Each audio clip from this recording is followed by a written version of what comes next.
So அந்த upward triangle ஷேப்பே எதுக்குன்னா நம்மளோட ஸ்பிரிச்சுவல் என்ஹான்ஸ்மெண்ட்டுக்கு. எந்த மாதிரியான கைமுதிரை வச்சு வாராகி அம்மனை வழிபடலாம், அந்த மாதிரி கடவுளுக்கும் நம்ம ஒவ்வொரு முதிரையை அசோசியேட் பண்ணாங்க.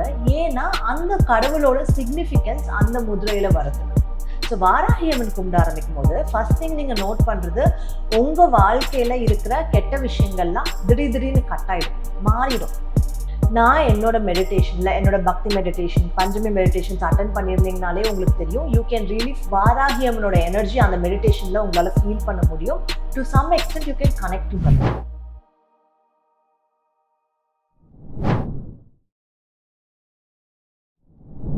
நம்ம வாழ்க்கையில எப்போ நல்ல காலம் வரும், அந்த மாதிரி எல்லாரும் எதிர்பார்த்துட்டு இருக்கும்போது, அதுக்குன்னு உங்க காலத்தை நான் மாத்தி காட்டுறேன், நான் உங்க வாழ்க்கையில வரேன்னு நம்ம வாழ்க்கையில வந்து நல்லபடியான மாறுதல்கள் வரத்துக்கு, அதை கொடுக்கறதுக்கு ஆவலா இருக்கிற தெய்வம் தான் நம்ம வாராகி அம்மன்.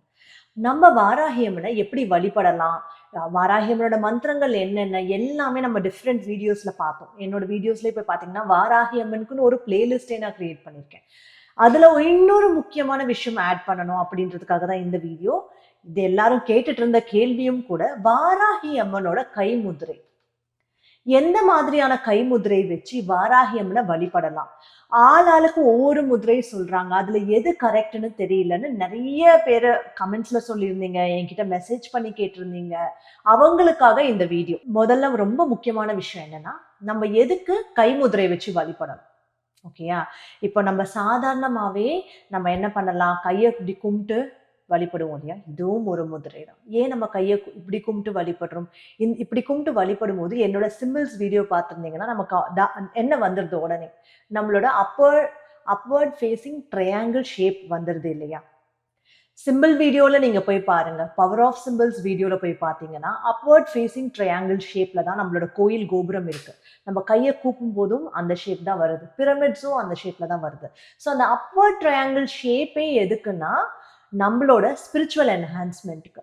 நம்ம இந்த நிலையில இருந்து அடுத்த நிலை, அடுத்த ஸ்பிரிச்சுவல் நிலை போறதுக்கு நம்ம இப்படி கூப்பி வேண்டும் போது நம்ம பகவானுக்கு நம்மளோட இன்டென்ஷன்ஸ் ஈஸியா கம்யூனிகேட் பண்றோம், கன்வே பண்றோம். அதனால்தான் கோவில் போய் வேண்டும் போது, கோயில் எந்த ஷேப்ல கட்டுறாங்க, கோபுரம் இந்த ஷேப்ல இருக்கு, பிரமிட் எந்த ஷேப்ல வச்சிருக்காங்க, பிரமிட் அதே ஷேப்ல தான் இருக்கு. ஏன் பிரமிட்ல அவங்களோட நம்பிக்கை என்ன, அவங்க அடக்கம் செய்யற அந்த கிங்ஸா இருக்கட்டும், குவீன்ஸா இருக்கட்டும், இந்த ராணி ராஜா எல்லாருமே அவங்க மேலோகத்துக்கு போகணும்ன்றதுக்காக அகைன் அந்த பிரமிட் ஷேப்புமே இந்த அப்வர்ட் ட்ரையாங்கிள் ஷேப்ல தான் வைப்பாங்க. ஓகேங்களா? ஸோ இதுவும் ஒரு முதிரை தான். அப்புறம் நம்மளோட மெடிடேஷன்ஸ்ல பார்த்தீங்கன்னா இந்த மாதிரி முதிரை யூஸ் பண்ணுவாங்க. ஸோ இந்த மாதிரி முதிரை, இது சின் முதிரை சொல்லுவாங்க. ஸோ இதுவுமே அனதர் டைப் ஆஃப் நம்மளோட மைண்டை காம் பண்றதுக்கான ஒரு முதிரை. ஸோ தட் நீங்க இது பண்ணும்போது உடனே உங்க மைண்ட் காம் ஆகி நீங்க மெடிடேட்டிவ் ஸ்டேட்ல போவீங்கன்றதுக்கான முதிரை. அந்த மாதிரி கடவுளுக்கும் நம்ம ஒவ்வொரு முதிரையை அசோசியேட் பண்ணாங்க. ஏன்னா அந்த கடவுளோட சிக்னிஃபிகன்ஸ் அந்த முதிரையில வரதுக்கு. இப்போ ஃபார் எக்ஸாம்பிள் நம்ம வாராகி அம்மன் எடுத்துக்கிட்டோம்னா, நம்ம வாராகி அம்மன் நம்ம உடம்புல இருக்கிற, நம்மளை சுத்தி இருக்கிற, நம்ம வாழ்க்கையில நடக்கிற அந்த நெகட்டிவிட்டிஸ் அழியறதுக்கு முதல்ல நமக்கு ரொம்ப ஹெல்ப்ஃபுல்லா இருப்பாங்க. ஸோ எப்பவுமே உங்க வாழ்க்கையில எப்ப நீங்க நல்ல காலம் வர வைக்க முடியும், உங்களோட இப்போ இருக்கிற கெட்ட காலம் மாறணும் இல்லையா? கெட்டது மாறணும், தீயவை அழியணும், கெட்டவை விலகி நல்லது நடக்கணும் இல்லையா? அப்ப என்ன பண்ணும், you should get rid of நம்ம உடம்புல இருக்கிற, நம்ம ஆரால இருக்கிற அந்த நெகட்டிவ் எனர்ஜி போகணும் இல்லையா? அந்த நெகட்டிவ் எனர்ஜி போகும்போது ஆட்டோமேட்டிக்கா நம்ம என்ன வழி வகுக்கிறோம், பாசிட்டிவ் எனர்ஜி வரதுக்கான வழியை வகுக்கிறோம். ஸோ வாராகி அம்மன் கும்பிட ஆரம்பிக்கும் போது ஃபர்ஸ்ட் திங் நீங்க நோட் பண்றது, உங்க வாழ்க்கையில இருக்கிற கெட்ட விஷயங்கள்லாம் திடீர்னு கட் ஆயிடும், மாறிடும். உங்க வாழ்க்கையில இருக்கிற டாக்ஸிக் பீப்புள், உங்களுக்கு நல்லது நினைக்கல, உங்களுக்கு கெட்டதா நினைக்கிறாங்க, உங்களுக்கு பெருசா அவங்களோட இன்டென்ஷன்ஸ் கூட உங்களுக்கு தெரிய வரல அப்படின்ற மாதிரி ஃப்ரெண்ட்ஸா இருக்காங்க, ஆனா அவங்க உள்ளுக்குள்ள உங்களுக்கு நல்லது நினைக்கல, ரிலேட்டிவ்ஸா இருக்காங்க, உள்ளுக்குள்ள உங்களுக்கு நல்லது நினைக்கல அப்படின்னா அவங்களெல்லாம் உங்க வாழ்க்கையை விட்டு அவங்க தள்ளி வச்சிருவாங்க. உங்க வாழ்க்கையில நீங்க ஒரு வேலை பார்த்துட்டு இருக்கீங்க, அந்த வேலை உங்களுக்கு ஒழுங்கா போகல, அந்த வேலையில உங்களை வச்சு அவங்க என்ன பண்றாங்க, வேலை வாங்கிக்கிறாங்களே தவிர உங்களுக்கான நீங்க மேம்படுறதுக்கான ஒரு விஷயமா அவங்க பண்றது இல்லைன்னா அந்த வேலையை வாராகி அம்மன் உடனே மாத்துற மாதிரி செய்வாங்க. ஸோ இதெல்லாம் மாத்தும் போது ஆட்டோமேட்டிக்கா உங்க லைஃப்ல என்ன ஆயிடுது, அடுத்த விஷயம் உங்களுக்கான அந்த அடுத்த விஷயம் நெகட்டிவிட்டி ரிமூவல் ஆனதுக்கு அப்புறம் உங்களுக்கான அந்த அடுத்த விஷயம் அவங்க என்ன பார்ப்பாங்க, உங்களுக்கான உங்க லைஃப் மேம்படுறதுக்கான பாசிட்டிவ் விஷயங்கள் வர வைப்பாங்க.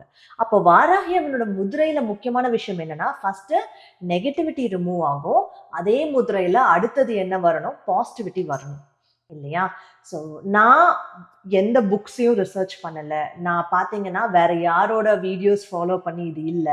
நான் என்னோட மெடிடேஷன்ல என்னோட பக்தி மெடிடேஷன், பஞ்சமி மெடிடேஷன்ஸ் அட்டெண்ட் பண்ணியிருந்தீங்கனாலே உங்களுக்கு தெரியும். You can really feel Varahi அம்மனோட எனர்ஜி அந்த மெடிடேஷன்ல உங்களால ஃபீல் பண்ண முடியும்.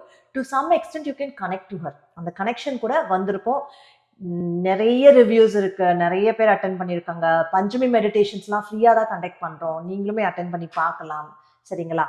இப்போ இந்த முதிரை எப்படி பண்றது அப்படின்றத பார்த்துக்கோங்க. ஸோ நார்மலா நம்ம கையை இப்படி சேர்த்து வச்சுக்கிற மாதிரி நீங்க கையை சேர்த்து வச்சுக்கலாம். கையை சேர்த்து வச்சுக்கிட்டு நம்மளோட இந்த மீதி 3 விரல்களை வந்து இப்படி மடிச்சுக்கோங்க. ஒண்ணுக்குள்ள ஒண்ணு விட்டு மடிச்சுக்கோங்க. ஆள்காட்டி விரல் மட்டும் நேரா ஒண்ணா இருக்கட்டும். அதை ஜாயின் பண்ணிக்கோங்க. ஜாயின் பண்ணிட்டு மீதி இந்த 2 தம் ஃபிங்கர்ஸ் இருக்கு இல்லையா, இந்த தம்ப அதாவது நம்ம கட்டை விரல்ல ரைட் சைட் கட்டை விரல் உள்ள போகணும், லெஃப்ட் சைட் கட்டை விரல் அதுக்கு மேல நிக்கணும். இதுதான் நம்மளோட வாராகி அம்மன் முத்ரா. ஸோ இந்த வாராகி அம்மன் முத்ரையில நீங்க பாத்தீங்கன்னா ஃபர்ஸ்ட் நீங்க என்ன பண்ணணும், இந்த முதிரை எப்போ வச்சாலுமே ஃபர்ஸ்ட் நீங்க இந்த முதிரை கீழ் நோக்கி பாயிற மாதிரி செலுத்தணும். இப்போ நீங்க இந்த முதிரை வச்சு மெடிடேட் பண்றீங்கன்னா, இல்ல முதிரை வச்சு வேண்டுறீங்கன்னா கூட, இல்ல மந்திரம் சொன்னீங்கன்னா கூட, கீழ் நோக்கி பாயும் போது இந்த 2 ஆள்காட்டி விரல் இருக்கு இல்லையா, அது வழியா உங்க உடம்புல இருக்க நெகட்டிவிட்டிஸ் கீழே போகும். உங்களால அந்த எனர்ஜி நல்லா ஃபீல் பண்ண முடியும். நீங்க இதை வச்சு கண்ணை மூடி பாத்தீங்கன்னாலே அந்த 2 ஆள்காட்டி விரல்ல இருந்து இண்டெக்ஸ் ஃபிங்கர்ஸ்ல இருந்து அப்படியே எனர்ஜி வெளியில போறது உங்களுக்கு தெரியும். நெகட்டிவ் எனர்ஜிஸ்லாம் அப்படியே வெளியில போயிடும். ஸோ எப்போவுமே ஃபர்ஸ்ட் நீங்க வாராகி அம்மன் நினைச்சு மெடிடேட் பண்றீங்கன்னா, மந்த்ரா மெடிடேஷன் பண்றீங்கன்னா, நீங்க மந்திரம நீங்க சைட்ல போட்டு விட்டுட்டு, இல்ல மனசார அந்த மந்திரம் கூடவே சேர்ந்து சொல்லிட்டு நீங்க இந்த மாதிரி கீழ் நோக்கி பண்ணலாம். ஃபர்ஸ்ட் கொஞ்ச நேரம் அந்த மந்திரம் இப்போ 108 தடவை சொல்றீங்கன்னா, பாதி டைம் வரைக்கும் நீங்க கீழ் நோக்கி வைங்க. அந்த நெகட்டிவிட்டி எல்லாம் போகட்டும். வச்சதுக்கு அப்புறம் நீங்க திரும்ப என்ன பண்ணலாம், மேல் நோக்கி இப்படி வச்சு பாதி மந்திரங்கள் மேல் நோக்கி வச்சு சொல்லலாம். இப்போ 108 தடவையில பாதி கீழ் நோக்கி, பாதி மேல் நோக்கி. இல்ல நான் 108 தடவைலாம் சொல்லலை, நான் 9 தடவை தான் சொல்றேன் அப்படின்னா, பாதி நேரம் இப்படி வச்சுக்கோங்க. அந்த நெகட்டிவிட்டி எல்லாம் போற வரைக்கும் வெயிட் பண்ணுங்க. அந்த எனர்ஜி ஃபுல்லா அங்க அந்த கட்டை விரல் வழியா போய் ஃபுல்லா போய் முடிஞ்சிருச்சுன்றது உங்களுக்கு தெரியும். அது முடிஞ்சதுக்கு அப்புறம் ஒரு 9 தடவை நீங்க இப்படி சொல்லலாம். அடுத்த 9 தடவை இப்படி சொல்லலாம். இப்படி வச்சு சொல்லும்போது இப்ப நீங்க பாசிட்டிவிட்டி இருக்குறீங்க. இப்ப நீங்க உங்க இன்டென்ஷன்ஸ் அம்மன் கிட்ட கன்வே பண்றீங்க. அம்மன் கிட்ட வேண்டலாம். நீங்க அம்மன் கிட்ட என்ன வேணாலும் நீங்க பேசணும்னு நினைக்கிறதெல்லாம் இப்படி வச்சுட்டு நீங்க பேசலாம். ஸோ இதுதான் வாராகி அம்மனோட முத்ரை. ஸோ நல்லா பார்த்துக்கிட்டீங்கன்னா, இந்த ஆள்காட்டி விரல் எப்படி இருக்கு, இண்டெக்ஸ் ஃபிங்கர்ஸை நம்ம வைக்க போறோம். மீதி விரல்கள் இப்படி மடிச்சுட்டு நம்ம என்ன பண்ணுவோம், ரைட் சைடு உள்ள போய் லெஃப்ட் சைடு இதுக்கு மேல நிற்கணும். இந்த ஷேப்பே பார்த்தீங்கன்னா வாராகி அம்மனோட முக உருவம் வந்துடும். இதுல முக உருவம் அழகா தெரியும். ஸோ இப்படி பண்ணீங்கன்னா இதுதான் வாராகி அம்மனோட முத்ரா. வாராகி அம்மனோட முத்ரா வைக்கும்போது நான் எப்பவுமே என்னோட எல்லா மெடிடேஷன்லயும் ஒரே மந்திரம் திரும்ப திரும்ப சொல்லுவேன். வாராகி அம்மனோட எனர்ஜி எல்லாரும் ஃபீல் பண்ண வைக்கிற ஒரு மந்திரம் நம்ம வாராகி அம்மனோட மகா மந்திரம். அதுவுமே மெடிடேஷன்ல கிடைச்ச மந்திரம் தான். ஓம் ஐம் ரீம் ஸ்ரீம் வாராகி தேவியே வா வா வா. அதுதான் வாராகி அம்மனோட மகா மந்திரம். இல்ல எனக்கு காயத்ரி மந்திரம் ரொம்ப ஈஸியா இருக்கு மேம், வாராகி அம்மனோட காயத்ரி மந்திரம் நான் சொல்றேன் அப்படின்னாலும் நீங்க அதுவும் சொல்லலாம். அந்த மந்திரம் ஓம் ஷாமலாயை வித்மஹே அலஹஸ்தாயை தீமஹி தன்னோ வாராகி பிரச்சோதயா. அந்த மந்திரமும் நீங்க சொல்லலாம். இல்ல எனக்கு மூல மந்திரம் நல்லா தெரியும் மேம் அப்படின்னா வாராகி மூல மந்திரம் கூட நீங்க சொல்லலாம். சரிங்களா? இந்த மந்திரங்கள் சொல்லி இந்த முதிரை வச்சு நீங்க வாராகி அம்மன் கிட்ட எப்பவுமே வேண்டுனீங்கன்னா உங்க உடம்புல இருந்து நெகட்டிவிட்டி போய் பாசிட்டிவா அந்த ஃபீலிங் நீங்க ஃபீல் பண்றது உங்களால இன்ஸ்டன்டா ஃபீல் பண்ண முடியும். உங்க ஃபீலிங்ஸை நீங்க கமெண்ட் செக்ஷன்ல போடுங்க. அதை பார்த்து எல்லாருமே இதை ஃபாலோ பண்ணுவாங்க. சரிங்களா? தேங்க்யூ.